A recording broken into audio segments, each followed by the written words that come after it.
Bonjour, Bonjour, pouvez-vous vous présenter? Jean-Claude Insinger, je suis le responsable des systèmes d'information de l'université Panthéon-Assas. Alors vous travaillez sur les MOOC? Oui, entre autres sur les MOOC. Cette année, le président a décidé de mettre en place une plateforme de MOOC interne à Paris 2 et de participer au projet France Université Numérique de l'université. Et vous allez faire quoi exactement? Alors aujourd'hui, on enregistre les enseignants, on fabrique nos vidéos, on met en place l'accompagnement avec le service qui s'occupe des plateformes, et nous commençons à diffuser les MOOC sur France Université Numérique à partir du 13, c'est-à-dire demain. Et ce sera quoi comme cours? Alors les trois premiers cours sont le premier qui ouvre un cours de droit constitutionnel fait par le professeur Portelli. Ensuite, nous avons un cours d'histoire du droit. De? D'histoire du droit. Oui, de qui? Alors de madame... Ah, je peux le refaire? histoire du droit. Madame, je descends. Ou c'est quoi exactement le sujet en histoire? C'est l'histoire du droit. En général, hein? En général, oui. Bon, on ne met pas les noms. Alors donc, aujourd'hui, nous ouvrons donc un cours de droit constitutionnel, un cours d'histoire du droit. Oui. Et aussi un cours sur le droit des institutions judiciaires et administratives. D'accord. Et par la suite, vous voulez en faire combien en fait? Alors, nous allons en ouvrir de nouveaux à partir du semestre prochain. Voilà. Donc on pense peut-être en faire à peu près 2-3 nouveaux par an. Pour l'instant sur France Université Numérique. Et qui va les faire? C'est des profs, des maîtres de conférences, des... La plupart sont des professeurs de Paris 2. Nous avons quelques maîtres de conférences, par exemple en anglais, mais la plupart sont des professeurs de Paris 2. Comment ils sont sélectionnés? Alors ils sont sélectionnés, le président a fait un appel à projet, enfin à candidature, en demandant quels étaient les enseignants qui étaient intéressés. Les retours font qu'il y en a quand même un grand nombre. Et ils sont totalement libres sur le contenu? Ah oui, ça, les professeurs d'université sont libres d'enseigner ce qu'ils veulent comme ils le veulent. La seule différence, c'est que là, ils sont enregistrés dans un studio en face d'une caméra et avec une équipe qui les accompagne. D'accord. Et quelles sont les limites ou tout le monde pourra un jour avoir son cours?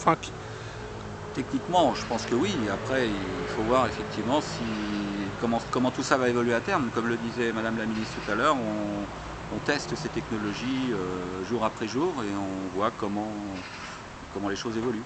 Et avant Fun, il y avait déjà des cours en ligne oui, à Assas? Paris 2 enregistre les cours depuis très longtemps, les cours en amphithéâtre. Nous avons ouvert notre plateforme début septembre.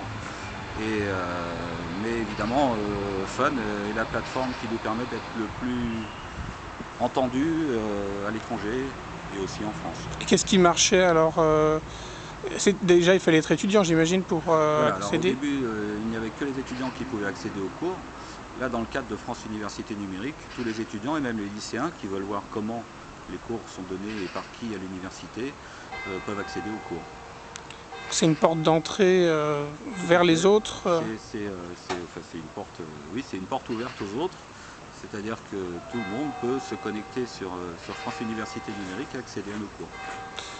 Et est-ce que petit à petit, les cours que vous avez déjà enregistrés, vous allez tous les mettre ou Alors non, on enregistre des cours qui sont spécifiques pour cette spécifiques. Voilà, c'est ça. C'est-à-dire qu'à chaque fois, le professeur, il faut savoir qu'un cours de 50 minutes à peu près revient à 10 minutes, 15 minutes de cours enregistrés. D'accord. Donc les enregistrements sont spécifiques. Oui, parce que sinon les autres cours c'était en vitesse normale. Voilà, ça pouvait durer jusqu'à 3 heures. Les étudiants préfèrent se concentrer sur un cours qui dure 15 minutes que sur des cours beaucoup plus longs. Pour vous, c'est une forme de communication, le MOOC, c'est pour faire connaître Assas? Alors Assas, le droit français, nos enseignements, oui, ça participe beaucoup de notre communication. D'accord, c'est de la publicité en quelque sorte. C'est pas de la publicité, c'est on pourrait dire du marketing. Non, du marketing pour le droit, oui.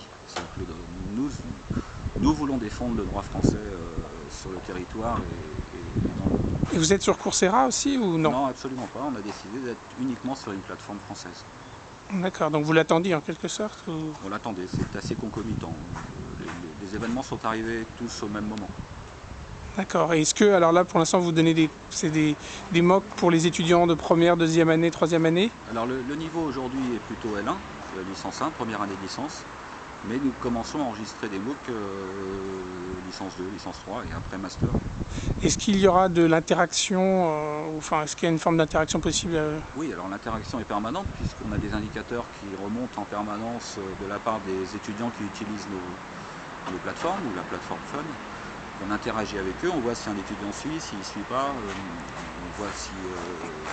On répond à des questions, il y a... des questions, il y a des QCM, il y a des documents qui doivent nous renvoyer, donc les gens qui suivent les MOOC sont très encadrés.